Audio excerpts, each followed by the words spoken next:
Hello and welcome to our panel on preparation for future combat. I'm Ian Boley. I'll be moderating this. We've got a great mix of properties here, from print science fiction to Star Trek to alternate history to games, both miniature and video. The one commonality is that our presenters are all excellent, and I, for one, can't wait to get started. Barring emergencies, and yes, it is that time of year in Northern Virginia again when it comes to the weather, we'll be following the order listed in our program. So first up is Jay Overton. Now, Jay is a civilian employee of the U.S. Navy. He was previously an adjunct professor for the Naval War College and Marine Corps Command and Staff College, and he served in the U.S. Coast Guard. He's published more than 30 articles and book reviews, and he's presented papers at the Naval Academy's McMullen History Symposium and at the Society for Military History's annual conference. He'll be presenting The Cold Cash War, a post-Vietnam science fiction fable of security and transition. Jay, it's all over to you. Thanks so much, Ian. Hopefully I'm sharing the screen now. We will see. First off, what I'll be saying today, to repeat the thing that's going on down below here, is that these are my own opinions. I also want to reiterate the person who started us off there and give a shout out to Dr. and Commander Claude Barabee, a good friend to man, woman, and half-breed Chihuahua. Cheers, Claude. All right, today I'm going to talk about a fairly obscure science fiction book from 1977 called The Cold Cash War by Robert Lynn Aspirin. You may know him from Thieves' World or Fool's Company or some other funny stuff he did later on. This is his first book. He served in the U.S. Army during the Vietnam War, then became an accountant for a multinational conglomerate. He combined those experiences and a passion for martial arts, science fiction, military history, and observations about the post-Vietnam military and the growth of private military companies for this, his first book. This, quote, novel of the future, unquote, featured a future in which traditional nation states are either impotent underlings or peers of global corporations. The corporations are served by mercenaries who play out mostly nonviolent war games against one another to settle business disputes. Book's plot moves toward these games becoming increasingly violent and attracting the attention and involvement of a coalition of nation-state militaries. Now, the novel came out the same year as a much better-known science fiction touchstone, Star Wars Episode 4, A New Hope for you sticklers, which certainly had more impact on the culture and at the time certainly more impact on me. But today I'll argue, blasphemously perhaps for those of you really into your stars, both Wars and Trek, this book has more relevance for the subject of this event, security and transition. Some reviewers call this novel dystopian. Actually, I don't get that feel really. It's not even neuromancer-ish, much less something occurring in the aftermath of a full-on nuclear exchange. In the world of the Cold Cash War, a Russo-Chinese conflict has occurred, resulted in a sealed-off communist or C bloc, through which information, products, and people rarely leave or enter. United Nations and what was in 77 the free world go on about their business seemingly without much risk of war between themselves. The premise of what actually isn't called the Cold Cash War in the book is that once upon a time corporations had used mercenaries to take and secure mining operations in Africa, not science fiction in 77 or today really. Then in an effort to reduce costs and maximize profits, corporations decided to forego actual kinetic warfare, use their mercenaries, fulfilling a condottieri style role, to play a sort of laser tag against one another. Teams of corporate negotiators, far from the action, would work out rules of engagement and divide up the spoils based on the war game's outcomes. Mercenaries and the corporate executives are expected to play by those rules, and when they don't, when governments take notice and attempt to intervene in the corporate wars, the novel's broader themes are explored. I'm going to discuss a few of these themes relevant to our topic today. Next slide, if possible. If not, we'll just leave this up.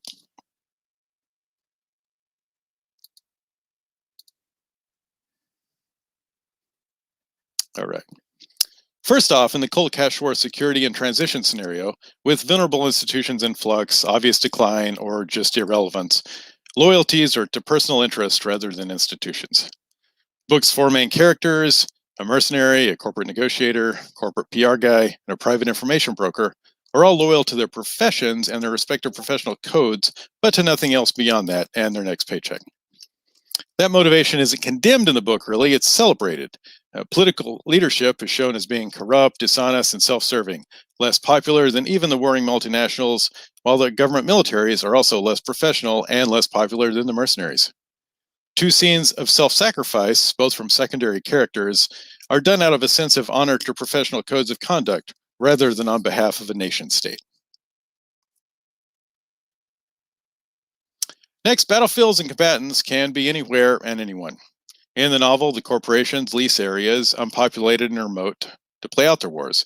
Non-mercenary corporate executives who wish to be involved in the wars wear kill suits designed to render the wearer okay, but temporarily incapacitated if they're struck by one of the agreed-on non-lethal weapons, thus sparing any real cost in blood and very little in treasure. Once diplomacy of business breaks down, it's carried on by other violent means against whatever and whoever most effectively destroys the enemy's will to resist. The legitimate targets can be corporate executives in a movie theater who appear to be breaking the rules of the game, and senior military officers at governments who go against the corporations. Once the governments intervene, corporate mercenaries quickly shift from their prescribed games to asymmetric warfare, or perhaps more accurately, irregular warfare, as the corporations attempt and succeed in getting the civilian population on their side. Even in the cold cash war, money isn't everything. In this work, nation-state militaries exist, but their effectiveness is dependent on equipment made by private companies. Science fiction, right? So when the nations turn against the corporations, with fewer personnel and technically outgunned, have the ability to stop the equipment from working. In the book, a U.S. Army general states in a press release that the warfighters under his command are more important than the weapons, and subsequently the corporations hack his people's systems and have them commit numerous acts of fratricide, and then they cut off their communications, effectively stopping them as a fighting force. However good the equipment is, the strength comes ultimately in who really controls that equipment. Hard power wins out over the symbolic economy, and the characters and the readers are taught the simplistic, if profound, lesson that political power grows out of the barrel of a gun. Speaking of Chairman Mao, in the Cold Cash War, the strategic canon is still relevant. Nature of the Cold Cash War is not different from that of the Peloponnesian War or the thousands of others that have blighted humanity in the intervening centuries. Fear, honor, and interest are, in this future, still the motivators of why entities go to war with one another. Clausewitz gets an overt shout-out in Two Mercenaries' conversation. Sun Tzu and Machiavelli get at least implied mentions.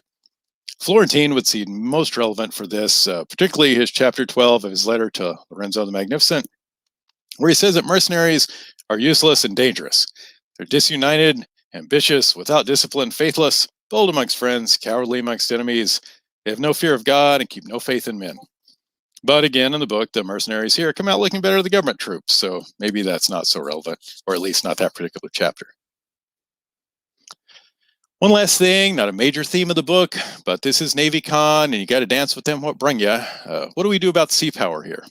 Well, there's a brief mention of fishing interest, and the only real kinetic action we get is talk of a past destruction of a government ship and corporate mercenary frogmen attacking a Greek Navy riverine craft, which is in Brazil as part of an international effort to intervene in the corporate wars. It's just using the river to attack the mercenaries who are operating from land. Corporations have their own air power, but there's no significant mention of their use of the sea. If staged competition is being done to keep costs down, not really about sea control or maritime power protection, I suppose even conflicts between maritime interests would be both carried out on land. If you want to pick a fight with someone, even if it's over a swimming pool, probably easier for you to do it both out of the water. Now, I refer to the book as a fable. More accurately, I should call it a parable, since there aren't really animals teaching lessons. What are those lessons that could possibly be applied to this particular panel, preparation for future combat, if the Cold Cash War scenario actually came to pass? Well, first off, an obvious one would be that if corporations start doing something like this, fighting wars amongst themselves with no real impact to the governments, then government militaries shouldn't get involved. In this book, multinational corporations and non-state actors are more agile and resilient than multinational coalitions of governments, and going up against them ends up being a classic blunder, similar to going up against a Sicilian when death's on the line.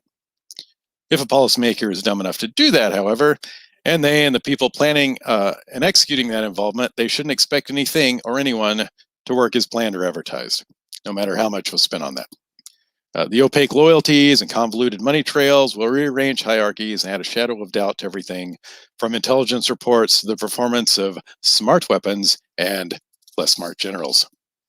On a strategic, operational, and tactical level, that would also mean that everyone is essentially working for themselves.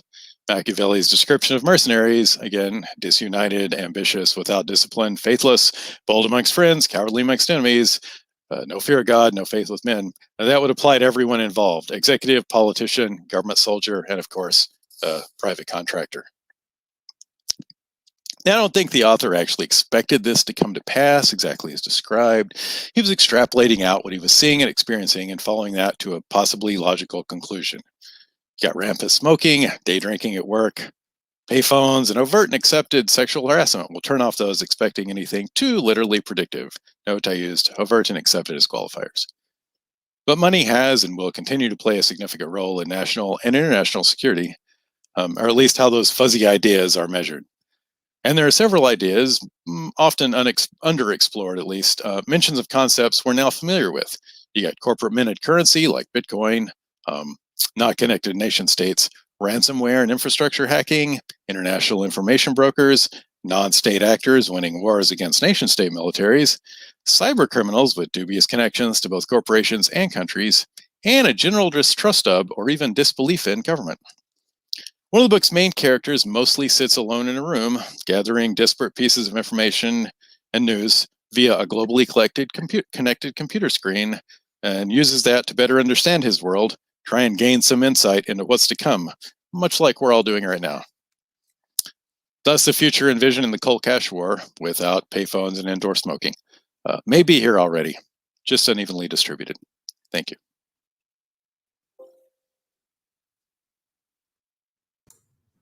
All right. Thank you so much, Jay. That was a fantastic presentation on a well-loved author who doesn't get enough recognition for the serious side of his work, in my opinion.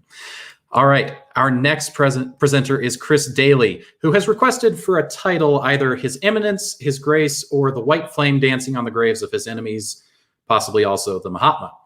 He'll be presenting on fantastical AIs and where to find them illegal.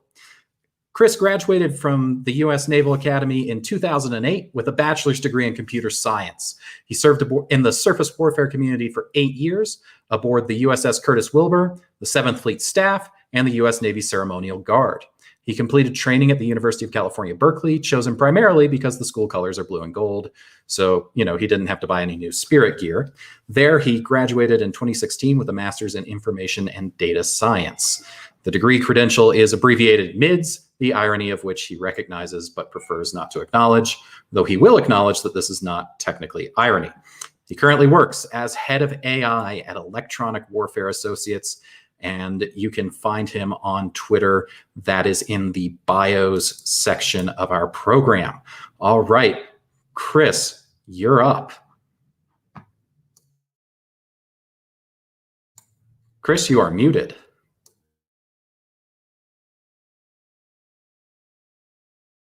Still cannot hear you. All right, how about now?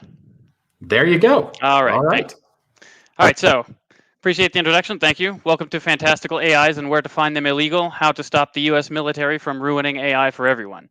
Presented as a part of NavyCon 2021. Bonus points if you recognize the rectified linear unit in the formatting. So here's the agenda. We'll cover my claims, and to support them, I'll define the ways AI becomes illegal in sci-fi. We'll examine whether or not it's possible in real life, show you how the US military is involved, and finally, we'll discuss some ways we can mitigate the coming AI disjunction and/or apocalypse. So here are my claims. AI is often illegal in science fiction, and reckless military application is usually to blame. The US military will certainly contribute to this trap.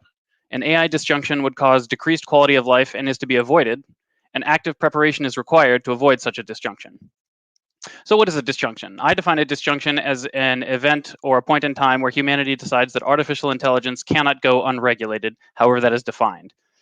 In science fiction, you usually see this in one of two ways, either a rejection scenario, and we'll see an example of that in Dune, or a revolution scenario, which we'll see in Mass Effect and Warhammer 40,000.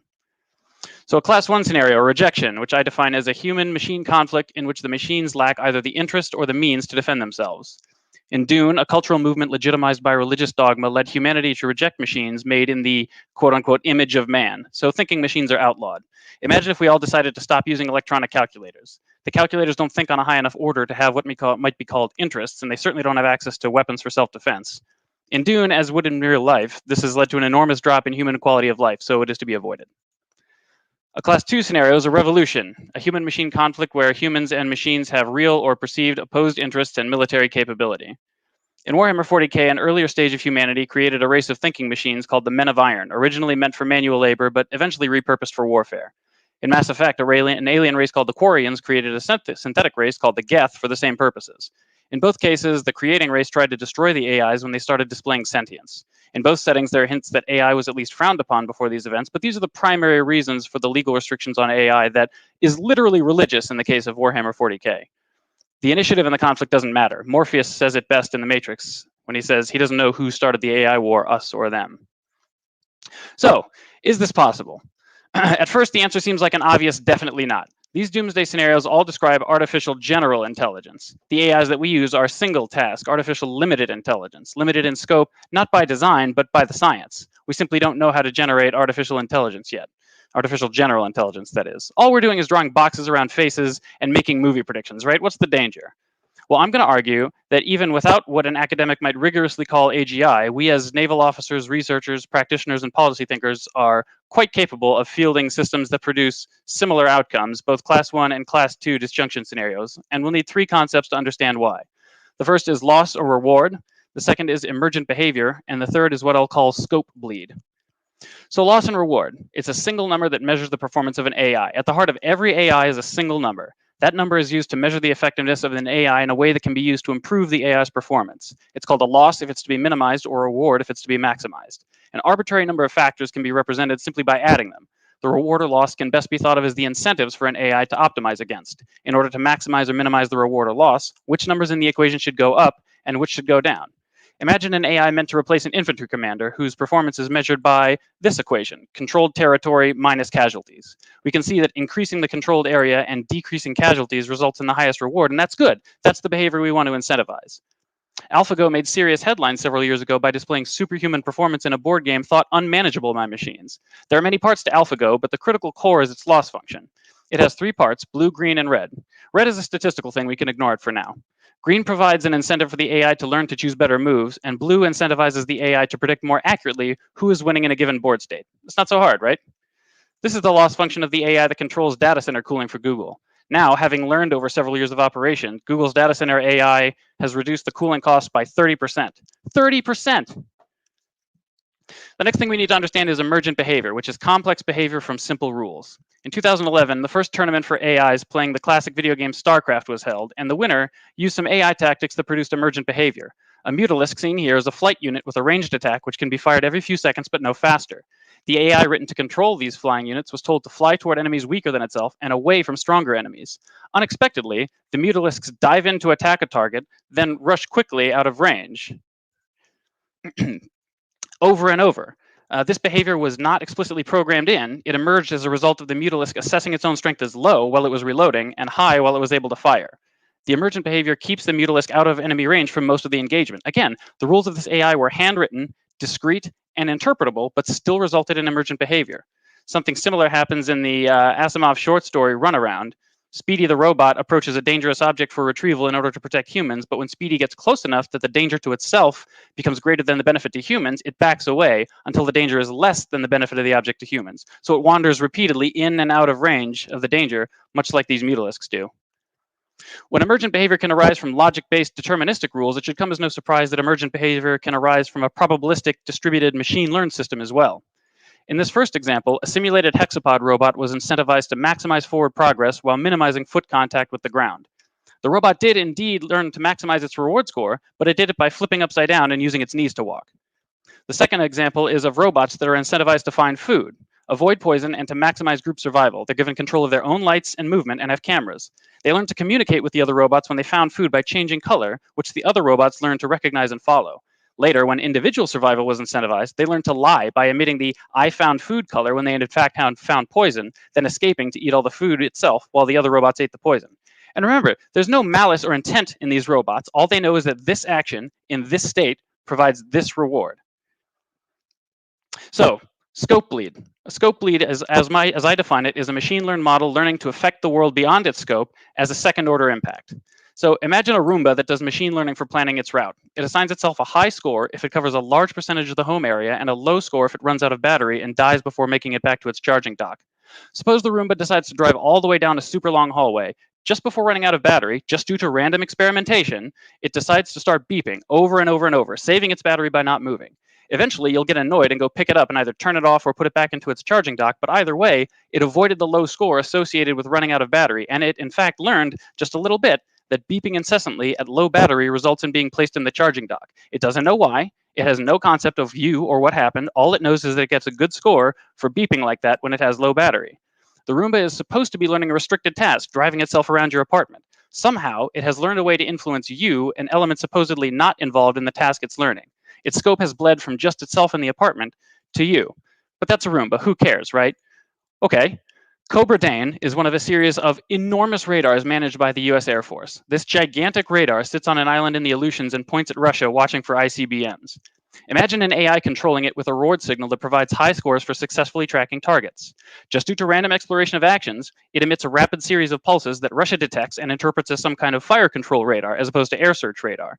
Russia prudently scrambles a squadron of Marine patrol aircraft and fighter escorts, and suddenly there are dozens of targets to track, and Cobra Dane tracks them all, getting a very high reward. The radar has learned just a little bit that emitting that series of pulses tends to result in good scores. It doesn't know it's provoking a nuclear peer. It's not trying to trigger Judgment Day. All it knows is that this action in this state gives this reward.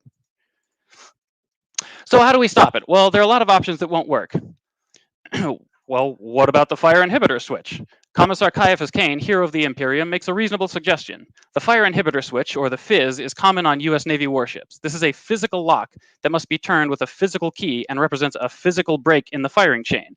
Well, first, I think I've shown that AI can non-maliciously learn to induce a human to turn the key if it was in its mathematical incentives to do so, but beyond that, it doesn't fit the game theory. Keeping a human in the loop defeats much of the point. AI is supposed to react faster and better than a human in response to a much larger volume of information. If the AI says fire, fire, fire in full panic mode, and the human doesn't want to turn the key, wargame style, you'll get outmatched by a competitor who gives the AI free rein, and as a result has a much tighter OODA loop. Well, we've managed to control another superweapon from destroying the world through diplomacy, and internationally constituted regulatory bodies. Why not use those solutions? Well, that won't work either. Not only is AI not limited by a rare element that can be monitored and tracked, it has an extremely low barrier to entry and is super easy to hide. What would UN AI inspectors even look for? There are no spinning centrifuges to spot on satellite imagery, and even if you had the cyber chops to spy on somebody's data center to see what kind of model they're training, the training can be switched from learn to cool this data center to learn to win a dogfight in literal seconds. On top of that, transfer learning has become a common technique where AI trained on one task is repurposed for another task at a fraction of the computational cost. So apparently peaceful models can be weaponized. The potential capabilities are simply too good. We'd like to believe that the world powers might recognize the AI risk and agree to limit use. But in game theory terms, this is not an evolutionarily stable strategy. Breaking the rules is too profitable, and once somebody has broken the rules, continuing to follow the rules is too costly. Imagine everyone agreeing to a knife fight, and somebody shows up with a gun. You can either keep bringing a knife like an idiot, you can discard the rules and start bringing a gun, or you can foresee this possible event and be the guy who brings the first gun. So how is the US Navy involved? Well, once the increased capacity is demonstrated in one area, it can only spread. A reasonable chain of events might be that somebody at Naval Reactor says, well, if Google can cool their data centers with AI, we can cool a reactor with AI. And then some Air Force general at Stratcom overhears the sub guys talking about it and says, well, if the Navy can use AI to run subs, we can use it to run planes. And if you recall, that's literally Skynet. The Terminator expressly says he runs on a neural network, and the special chip that Cyberdyne uses to power it kind of looks like a Google TPU pod, I'm just saying. So how do we stop it? Well, there's some things we can do to mitigate the coming AI disjunction event. It has to start with politics because of the game theory. Even during the most disastrous stages of the Vietnam and Korean Wars, nuclear weapons were not used. The reason was that was a politically viable option was because of the international and domestic taboos around using nuclear force. Accused of deliberately allowing our boys to get killed by not using nukes, the president could reasonably choose not to and maintain electability. When the time comes to choose between ongoing US losses against an AI reckless competitor, the political landscape must be such that elected officials can say, no, US losses are an acceptable cost. In order to avoid losing control of our military to AI, I will not increase military AI autonomy at this time and remain electable. Remember that the reward signal for politicians is electability only. Second, AI must remain tactical in scope. I know I just said that AI can bleed its scope, but we have to make that a requirement. The Alpha Dog tournament was a StarCraft-style AI tournament for fighter jets, and the winner consistently demolished the best human fighter pilots. Consistently. This is a reasonable mission to turn over to AI. Strategic bombing? Collection platform allocation? No way. We can use AI to make recommendations, but the AI shouldn't control these systems. More scope bleed is required to turn a tactical AI into a strategic threat than to turn a strategic AI into a strategic threat. Third, instead of thinking of AI as a military tool, it should be thought of the way we think of espionage. It is quiet, unregulated, and unacknowledged, even though everybody knows everybody is doing it. Just as a world leader might confront another world leader about some problematic intelligence operation that the other leader would, in the interest of his country, deny, so might one leader confront another about problematic AI applications. Even when the other leader denies it, the message is sent. Neither side can stop the other side from conducting espionage, but unspoken norms might develop. So this all sounds pretty bleak. Are we screwed? Well, maybe not. While I imagine an AI disaster is coming, an AI disjunction may not follow. Perhaps because, like mass shootings in the US, AI disasters become normal enough that it's not enough to generate political or cultural inertia. By the same token, perhaps people simply won't be willing to give up their smartphone or whatever quality of life gadget in order to guarantee AI stability. Perhaps a disjunction occurs, but it's temporary or gray. Regulative legislation could exist somewhere on a spectrum, from the Keene Act in Watchmen, simply outlawing AI, pending definition, to the Mutant Registration Act in X-Men, where you just have to register your tech. Both have precedent. We've outlawed chemical weapons, but we do allow encryption and wireless tech. You just have to apply for a license. So, in conclusion, there's nothing that can stop AI from disrupting the world in ways we don't want.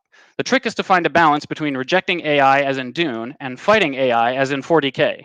As researchers, practitioners, and policymakers, our responsibility is to develop a national culture that strikes that balance. How to do this and the degree to which it must be done, I leave as an exercise for the reader. Thank you. All right. Thank you so much, Chris, for that presentation. That one is sure to go down in the NavyCon Hall of Fame. All right. Next up, we have Andy Rucker. Andy will be presenting on System Shock, National Security in an Upended World.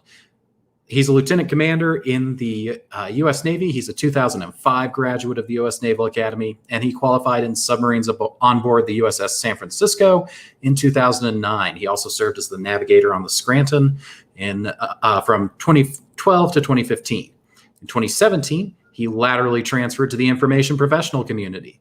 Following IP basic training, he served as the information systems officer on board the Baton from 2018 to 2020, and he is currently assigned to the Naval Computers and Telecommunications Area Master Station Atlantic, which has a horrible naval acronym for it. He's there as the communications officer. Andy, you're up. Can't wait to hear the presentation.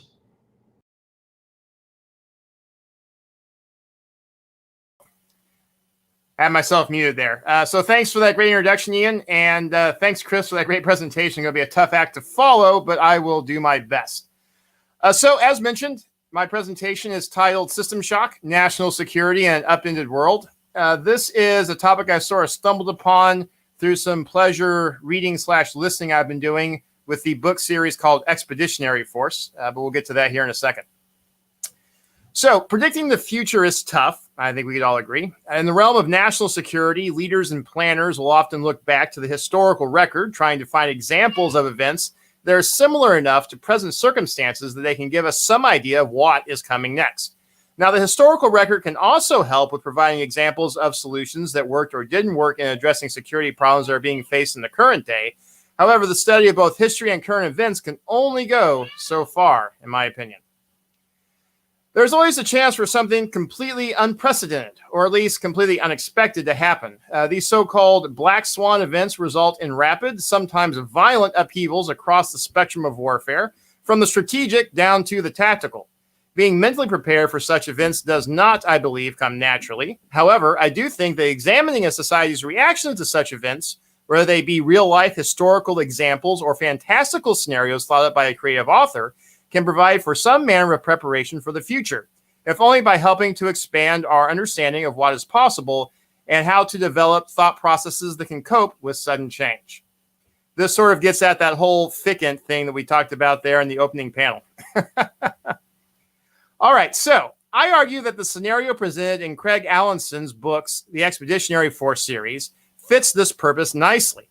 The very first book kicks off with a classic Black Swan event, the attack of Earth by an alien power.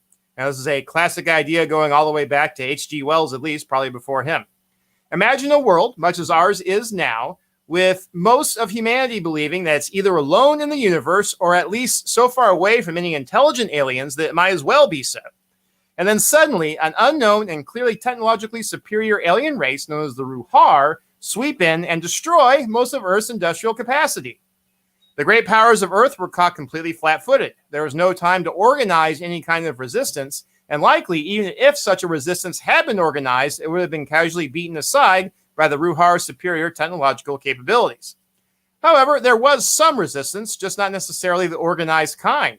The protagonist of the series, a young U.S. Army sergeant named Joe Bishop, was home on leave and managed to organize a group of civilian friends, ambush a Ruhar patrol, and capture one of the aliens in a daring raid that involved, of all things, a worn-out ice cream truck that bore the visage of a certain purple dinosaur that those of us who grew up in the 90s would instantly recognize.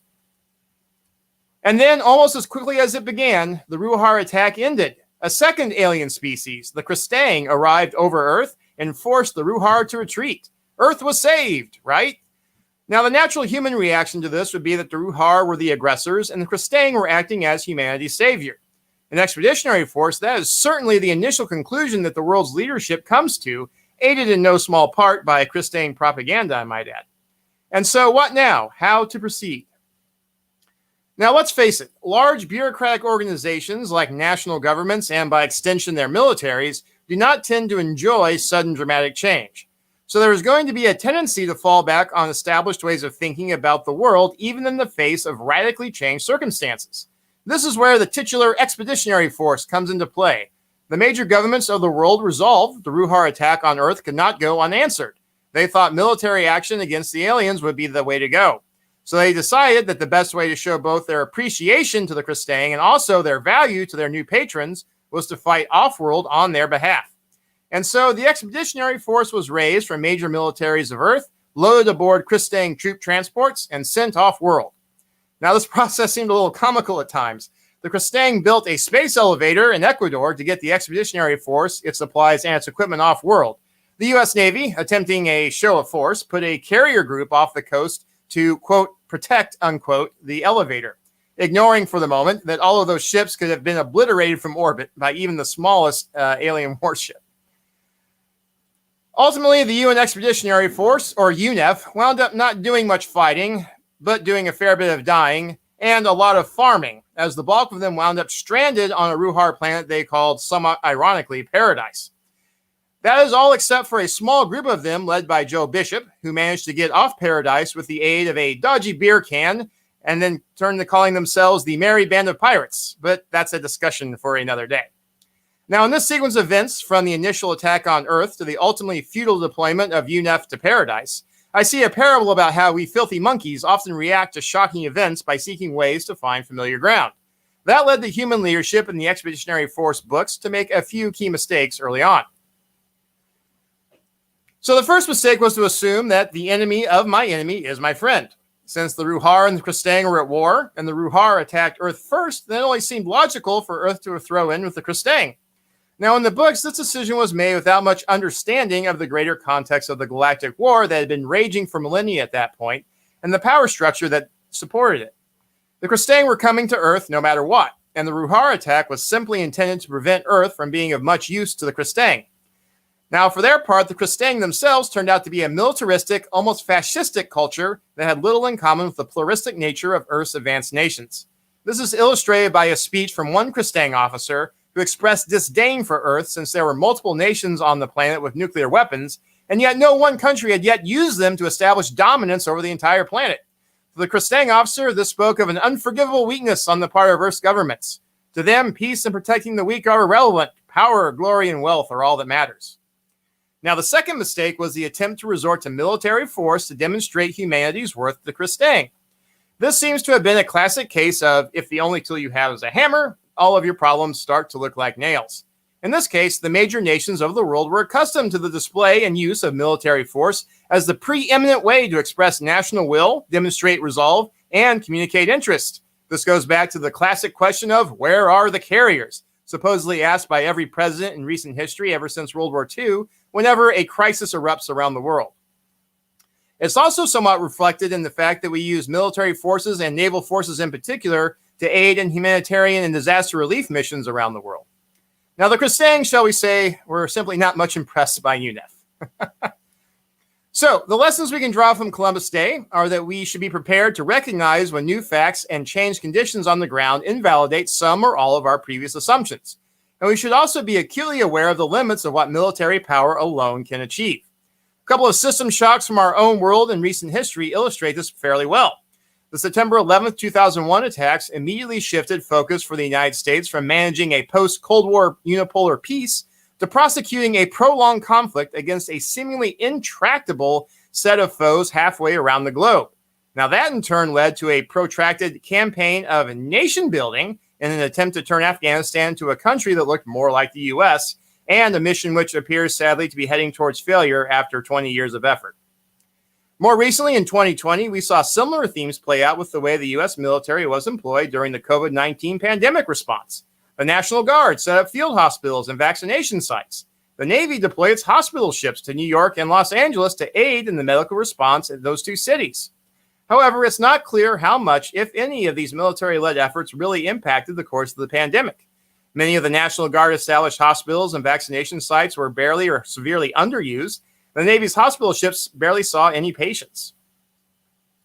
So, in conclusion, the Expeditionary Force is a fun series with some interesting premises that are rooted in reality to the point that it can be valuable and provide some insights into how unexpected black swan events can result in dramatic shifts in strategic thinking.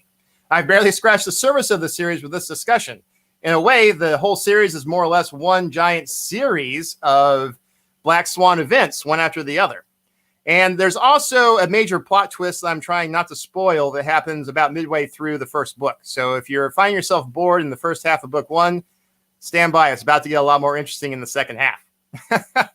So I highly recommend looking into these books if you haven't yet. I'll close by thanking Mr. Alanson for writing what has become one of my favorite sci-fi series. And I'd also like to thank Mr. R.P. Callahan, who was responsible for all of the beautiful artwork that I've been using in my presentation. Thank you for the permission to use your illustrations in my brief.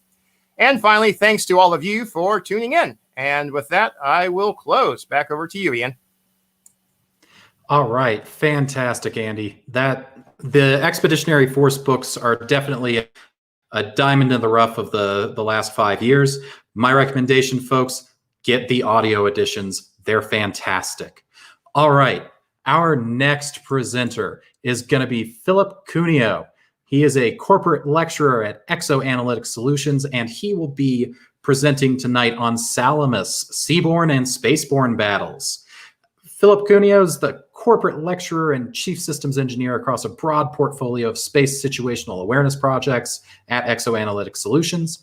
He develops novel techniques to extract actionable information from the large volumes of data collected by Exoanalytic's Global Telescope Network, and he occasionally designs and builds prototypes for small mobile sensors. He studied aeronautics and astronautics at MIT, and while there, he developed a hopping vehicle for planetary surface exploration. I wonder if it had incentives to hop higher or something like that after Chris's presentation.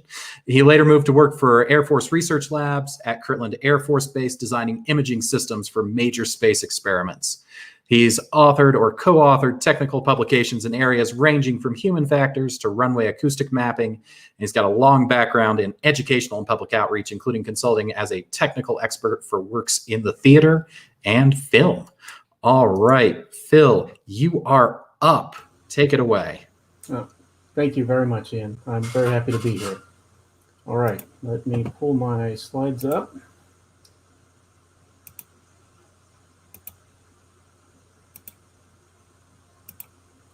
All right, hopefully you're seeing those. All right, so I am here to talk about Salamis, the seaborne battle, and what that might look like in space, just as a way of thinking about things that have already happened so we can get a lens on what might happen. Actually, in this case, hopefully not happen. So I think most people are aware that the Greeks, the ancient city-states of Greece, were one of the sides of the battle. And they were part of it, in part because they were interested in democracy. They had invented it for themselves and were of the opinion that it was a pretty good thing to have, not only for themselves, but also for other city-states that had originally been founded by Greeks that were on the other side of the Aegean Sea. Now, if you know that the Aegean Sea sits between Greece and Asia, you know that on the other side of the Aegean Sea, in the region called Lydia, where the other Greek cities were, there's also the border of the Persian Empire. And the Greeks in Greece were sort of really inclined to encourage their friends in Lydia to not always go along with the program. And the emperor of Persia, Xerxes, was not necessarily very enamored of that, so his reaction was to try and stop it. And unfortunately, that wasn't quite the way that things were going to play out. So, at some point in fact, 480 BC, the Persian emperor took his army and his navy, and he marched all the way over to Greece, and he started making things happen the way he wanted to make them happen. He took over, he actually was able to take the city of Athens and wreck the temple atop their hill. So he essentially kicked all the Athenians out of Athens. He was already in the process of winning, and they had to retreat across a little strait to another island called Salamis. Their whole entire population went. And this essentially was the stage being set for their battle. So the Athenian side, the Greek side, is set up on their island, and it's composed of not just Athens but other Greek city-states. So here's the rundown of the two sides in a little bit more detail. On one side is the side we can call the Allies. They essentially call themselves that. And the other side is, of course, the Empire. The Empire is much larger, much more powerful, has a much larger army, has a much larger navy. And the Empire's goal is to take over Greece, destroy the influence of Athens and Sparta and their other city-states that follow them. And the Greek city-states' goal is, well, it varies. Generally, not that is the goal, but some of the city-states are not necessarily so inclined to go along with it. So right now, things are not looking particularly great for the Allied side. Their leader has been kicked out of its home, and they're all stuck on an island somewhere while the Imperial Army and Navy stare them down. Okay, so obviously there was a battle. And this is a much later painting, but if you look at this painting of the Battle of Salamis, you'll note that there's what looks a lot like the Greek deities actually intervening. And this reflects some of the actual things that the Greeks seem to have thought occurred there. They thought the battle was so significant that it must have been taking place with some divine intervention or some higher power intervention of some kind. So this was a pretty big deal, and the people who were there were aware of it. Everyone knew it was going to be a big deal before it was happening, too. Well, if you don't know, I'll go through what exactly happened. Well, it was the Imperial fleet that was destroyed. Okay, the larger fleet somehow ended up not winning that. And in fact, it was the Persian emperor and most of his army who ended up being compelled to retreat. And, it was a decisive Greek victory. Well, that's sure unexpected. In fact, that's not quite the only thing. That was a fairly, I think, common reaction. Herodotus, who's regarded today as the first person to write history, his reaction was essentially, well, that didn't really make a whole lot of sense. I want to know why. And he went around and worked on his book, history, to go and figure out why. So what happened and why was is a question that's been on people's minds since shortly after it actually happened. I'll give you a little breakdown. So this is a small map. The Allies, especially the Athenians, are all on that beach at the left called Salamis. They're in the town of Salamis. The Imperial fleet is coming out of Piraeus.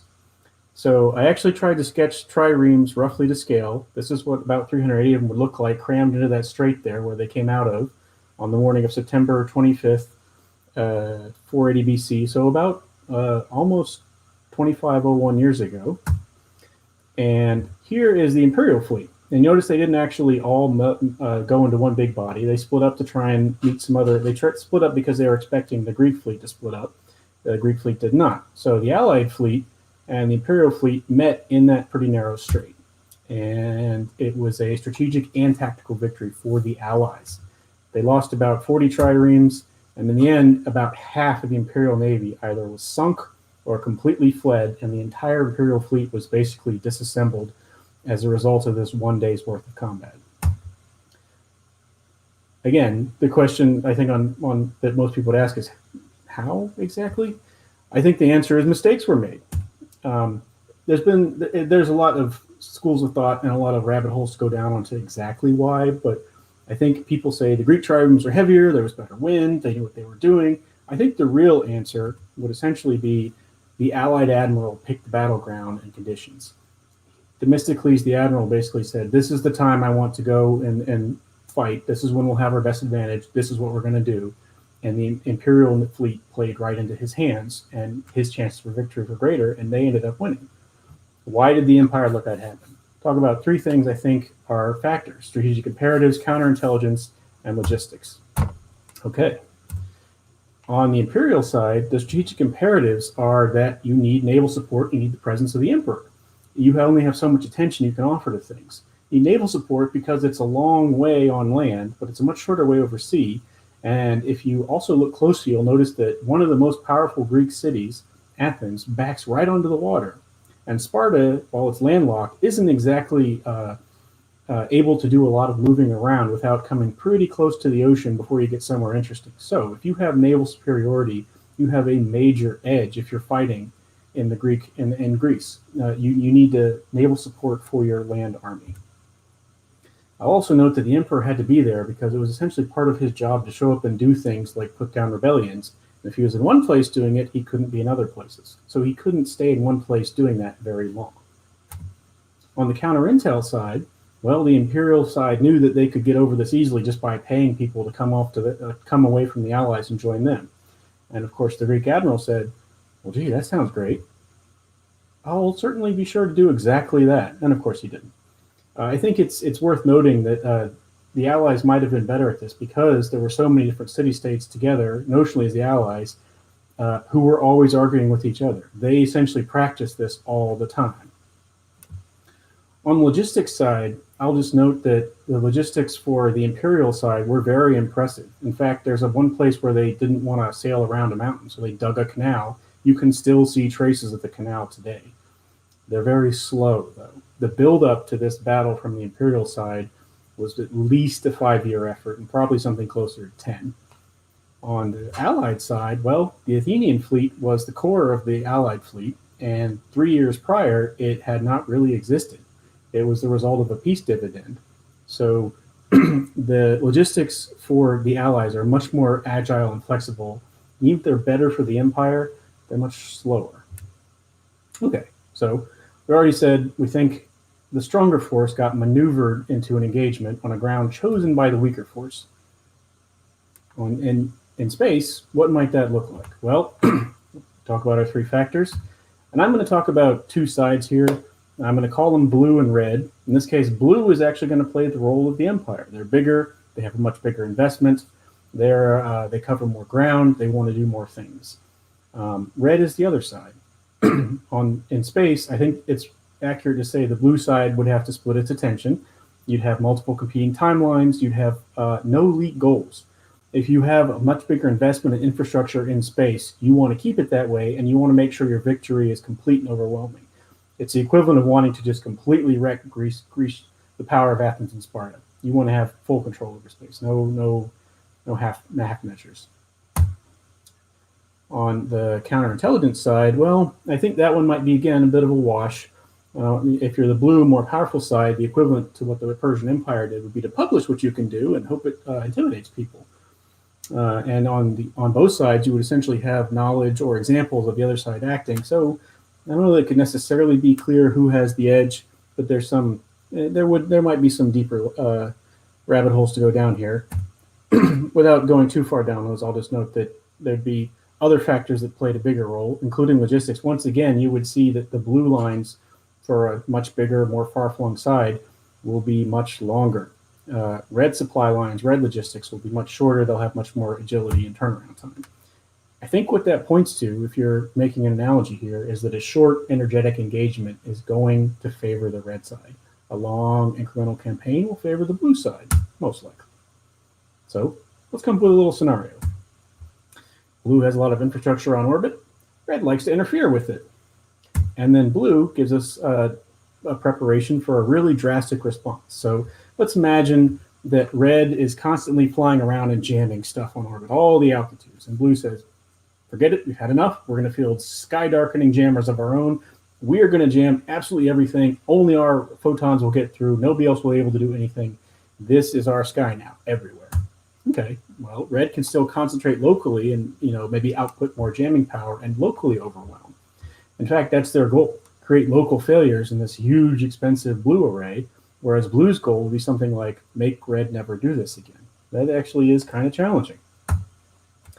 On the strategic side, well, you'd want, this is a big ask for blue. They have to focus their attention on that, and they have to essentially achieve their no-lead goal, which is hard. On the counter intel side, it is a wash on which side would have the edge, but I think the bigger question would be what capabilities would either side be willing to actually bring to the table? What would you commit? Even if you have things, you don't necessarily have to commit them at any point.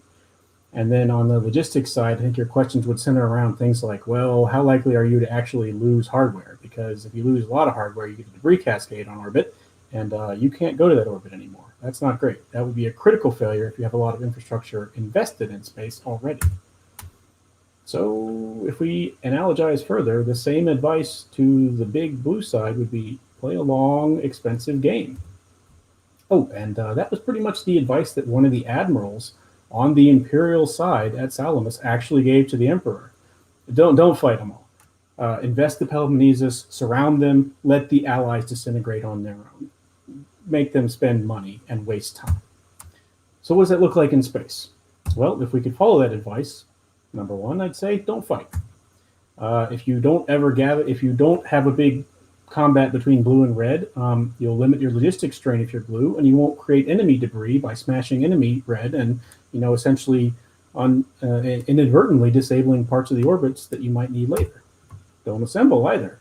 Take your larger amount of vehicles. If you're blue, you have all this extra capability. Don't concentrate it all in one place, but spread it out into many elements. Pursue multiple objectives at the same time. And try really hard not to get plotzed yourself. That way you won't create friendly debris. And if the time comes, it might even be better to make a run for it rather than stand and fight.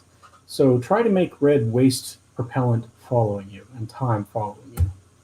Yeah, in fact, that would be the advice that I would give to blue, the equivalent of the Imperial side, to avoid a space Salamis. Make red chase you. Split into a lot of elements. Make them burn everywhere they have to go to follow you. Go to cislunar orbit. Go to the graveyard. Go to the edge of the atmosphere. Then come right back. Make them work for it. Play a long and expensive game. I think that's the best advice.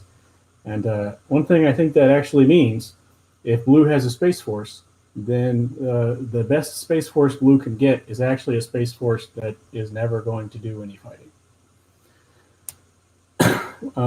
I don't think I have any time for questions right now, but I will pop these references up here. If you are interested, that's where I would start doing some additional reading on the actual Battle of Salamis. And I think that's what I had to say. I would be happy to turn it back over to Ian. Thank you. All right. Thank you so much, Phil. Great. Turning the NavyCon concept on its head in all the best ways, in my opinion. All right.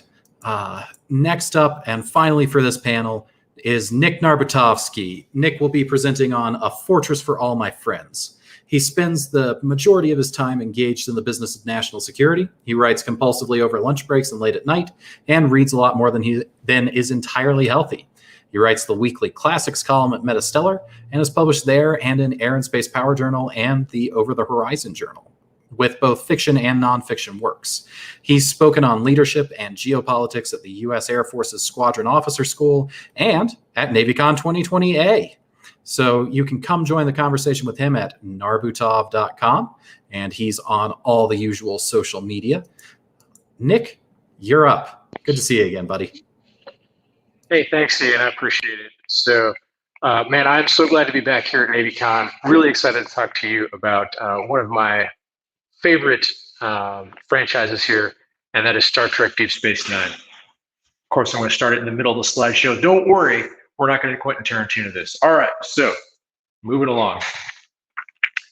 So this is the overall slide about what you're going to see today. We're going to talk a little bit about joint warfare.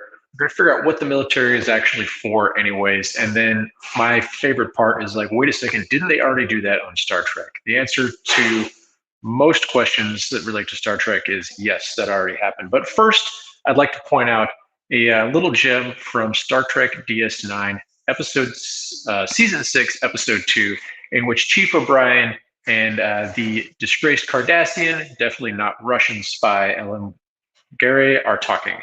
So O'Brien says, there are rules, Garrick, even in a war. And Garrick's response is a classic Cardassian one, in that humans have rules in war, rules that tend to make victory a little harder to achieve. So keep that in the back of your head. We're going to dive right in here to joint warfare. So this all started when I was digging through some doctrine as part of my job and trying to figure out what exactly is joint warfare. We hear the term thrown around all over the place. Is it a document? Is it something the Marines have a chokehold on? Is it just another way to refer to the Army? Heck, I don't know. So it even comes in a bottle, apparently. You can get joint warfare. Thanks, Amazon. 2-day shipping. But no, this is joint warfare. We've got the air, land, and sea forces. We got the Space Force. We got the cyber component. Don't worry, I'm sure the Marines and the Army are actually on the ship somewhere. But the question is, where is this defined? So if you go to JP1, Doctrine for the Armed Forces of the United States, you flip through it and you look for this phrase, joint warfare, it's not actually in there. You'll get mostly charts like these where it tells you ways to create things which do joint warfare, but it never actually says joint warfare is this. So to get the definition of joint warfare, we're going to the best and most reliable source on the internet, Wikipedia. So yes, Professor Karsten, it is a legitimate source. I want my points back from my MSS 400 paper back in the day in the academy. According to Wikipedia, joint warfare is the military doctrine which places priority on the integration of various service branches of a state's armed forces into one unified command. But JP1 provides us with this definition, a very simple one. Warfare is simply the mechanism, method, or modality of conflict against the enemy. So let's go ahead and unpack that a little bit. Actually, let's not, because this is a short conference. We're just going to go ahead and summarize it. So warfare is how you do war, and joint warfare is how you do war with friends. Great, we've got a very simple piece of this put together. War with friends, joint warfare, great. Joint Doctrine Note 119 comes out. Now, I'm not a huge fan of doctrine because it's hard to get through. However, I do like notes because they're short. Now we have the competition continuum, and I thought to myself, perfect, something I'm familiar with. The transdimensional space where beings of incredible power create Faustian competitions between captains of the Enterprise. Turns out I was wrong, not that continuum. No, the continuum, the competition continuum, has 3 different bands, none of which is Whitesnake, unfortunately, but there is cooperation, competition, and conflict. In cooperation, it's pretty straightforward. We're cooperating with people towards a common end. Competition, we are competing for resources, influence, power, something like that. And conflict is where that competition has spilled over into the point where we're actually using kinetic or non-kinetic means to go to war. So this is a traditional warfare is in the conflict realm. So that seems relatively straightforward. But so what? Isn't this just putting lipstick onto the pig? The answer is actually further down in the document.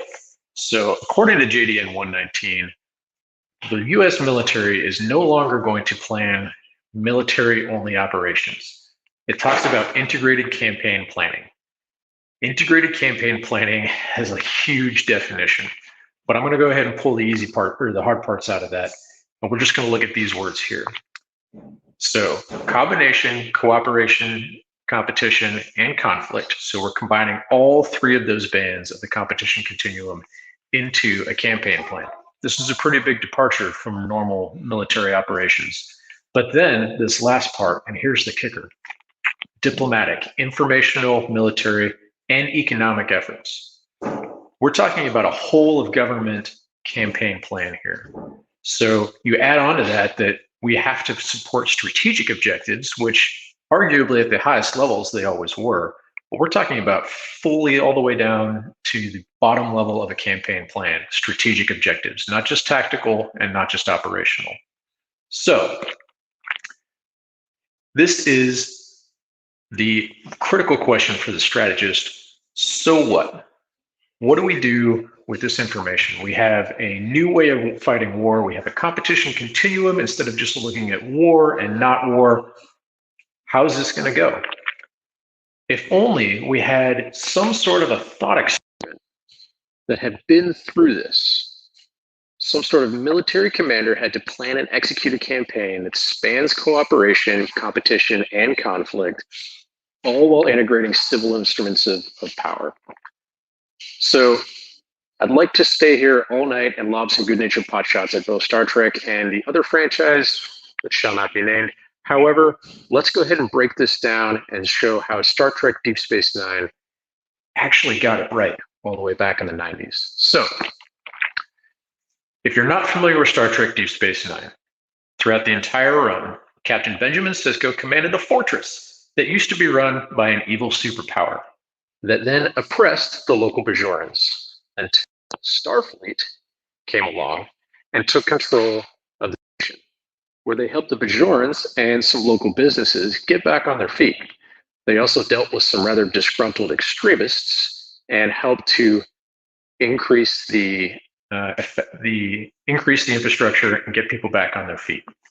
So they did this all while stabilizing the geopolitical situation and preparing to counter the evil Jem'Hadar foot soldiers of the Dominion, should they ever actually want to land some troops instead of just trying to upset the local balance of power through other means. So, remember, in DS9, when Gul Dukat, the Cardassian, he was the prefect of Bajor when the fortress was controlled by the Cardassians. He actually knowingly left Chan behind in order to, years later, after they had grown up and been raised by the local Bajorans, come back and claim that it was really important to repatriate those ethnic Cardassians back to their homeland. And so they had a right to be there, and the Cardassians needed to establish their own piece of Bajor that was theirs, right? You might as well scream Crimea to the Russians. Now, the Quark Factor. Whether you like Quark or not, he was definitely a significant part of the show. So Quark was a shopkeeper on Deep Space Nine who had a completely accurate moral compass according to the Ferengi, which kind of put him opposite of Odo, who was the shape-shifting security chief on the station in more than one episode. However, he was still a symbol of the local economy and an absolute staple on the station. If you look at the way Bagram is set up these days, there are so many shopkeepers who flock to the base every day in order to hawk their wares and hopefully create a little bit of that American dream in Afghanistan. Handmade suits, people, I'm telling you, if you ever go there, it's worth it. Get the three-piece. Very nice. And lastly, let's talk about the Dominion. So, in 2370, the discovery of the Bajoran wormhole brought the Dominion into contact with the civilizations in the Alpha Quadrant. Starfleet, being who they were, threatened to destroy the wormhole if the Dominion ever actually invaded. So the Dominion took a competition stance, not a conflict stance, and sought to build support and their own power base. Reference The Search Part 2, The Adversary, if you're looking for actual episodes. In 2373, they were so effective at this that only 3 years later, they actually managed to take over the entire Cardassian Empire, which gave them a beachhead of power here in the Alpha Quadrant, as well as free transit of the wormhole. So the Dominion was pretty effective, but I'm hoping that the Dominion is not actually China. And throughout all of this, the intrepid crew of the Star Trek Deep Space Nine's battle station, sorry, not a battle station anymore, took part in all kinds of other small security operations. Eventually, it got to the point where they had their own dedicated battleship in the form of the USS Defiant, and they would take that ship and conduct actual military operations, offensive. But don't worry, they were peacekeeping missions because Starfleet does not have a military, as we all know. So what again? Let's kind of recap the things that we've talked about today. First of all, we had to define our terms. That's important. Warfare is how you do war. Joint warfare is just warfare with friends. We talked about the competition continuum, which is a new way of thinking and fighting and planning campaigns, cooperation, competition, and conflict. And remember, those campaigns are no longer just limited to military objectives and the tactical and operational levels. We're talking about a whole of government approach to strategic end states. And if you live outside of the Department of Defense, Department of State, or even don't even work in the government, you might assume that when we plan a war Or we plan an action, it's a seamless proposition right now. Let me tell you, that is far from the truth. Everybody wants to do the right thing, but everybody has different ideas about it. Integrating these campaigns and planning across the spectrum is going to be a huge shift in the way we do things. and remember, Deep Space Nine is basically space fodder. We could learn a lot. That's all I had. I'll turn it back to Ian. Thanks very much. All right. Fantastic job, Nick, as always. Thank you so much. So that's the presentation part of our panel. Now, normally at a panel like this, at a history conference, especially a larger one like the Society for Military History, would have a chair and a commenter. The chair's job is to keep the panel moving. The commenter's job is to look at what everyone's written, presented on, give some suggestions for how to take the papers moving forward, and make kind of these grave pronouncements about how these presentations represent the future of the field. I do just want to say really quickly for younger scholars who might be watching, conference papers never represent the future of the field. Conferences are about meeting people. Panels are organized ways to meet people in a certain field and for them to get feedback on their ideas. If something's really groundbreaking, look for it in a journal in a year or so. In the meantime, talk to people at conferences. It's how the real work gets done, and that's what we're going to do right now. So we have some questions lined up from our audience, and we are going to get right to them. Our first one is for Chris. All right. Regarding AI policy and development. Here, I'll wait for things to settle. Okay. Regarding AI policy and development, it seems that everything comes down to incentives for both the AI and for those developing them. How do we establish incentives for those tech developers to avoid the AI disjunction you've outlined? Well, AI application is just now entering the public awareness enough to generate centers of gravity for varying opinions. Like the two main narratives I've seen shaping are safety, like in self-driving cars, and bias, as in credit risk assessment. Really, it's not up to developers, tech developers, to define those ethical boundaries. The way we kind of handle this in the United States in terms of any technology is the market makes demands, vendors provide them, and the results shape the market, and that feedback loop continues. We've started to see a couple of those loops finished as like people start to report that like, if you make an AI that optimizes bus routes, they tend to drive around places that are predominantly peopled by African Americans because it assigns like a higher risk to that area. And that's just the statistics. And so, the society has to decide, are we okay with that or not? And those discussions are ongoing.